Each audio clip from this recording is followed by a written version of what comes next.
Когда-то Сталин незаконно создал эту Юго-Осетинскую автономную область. Никакой основания для этого не было. Никто не мог посмеяться против Сталина что-то сказать. И в итоге на территории Грузинской Социалистической Республики была сформирована область. Автономная область, Юго-Осетинская автономная область.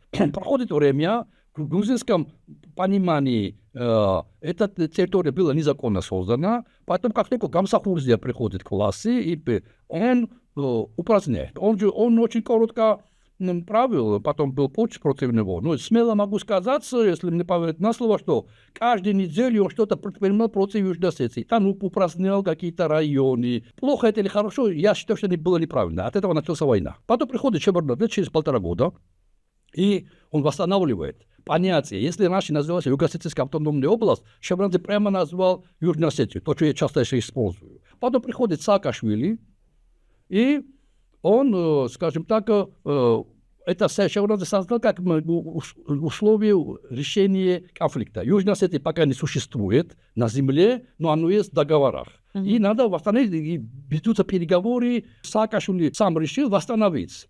Я пошел против. Почему? Потому что я сказал, что в свое время Сталин его создал незаконно. Мы все время говорили, Грузия, это незаконно, незаконно, незаконно. Лично я, Пата Закаришвили, который разбирается в этих делах, считаю, что можно восстановить. Но почему именно в тех границах, которые Сталин создал? Мы готовы восстановить Южную Осетию, а что вы готовы уступить? То есть это должно быть частью переговоров. Саакашвили взяли полностью, восстановил, и все. У Осетии появился аргумент, а у нас потерялся аргумент. Если Сталин незаконно восстановил, почему это создал, почему вы восстанавливаете в тех районах? Значит, он был прав.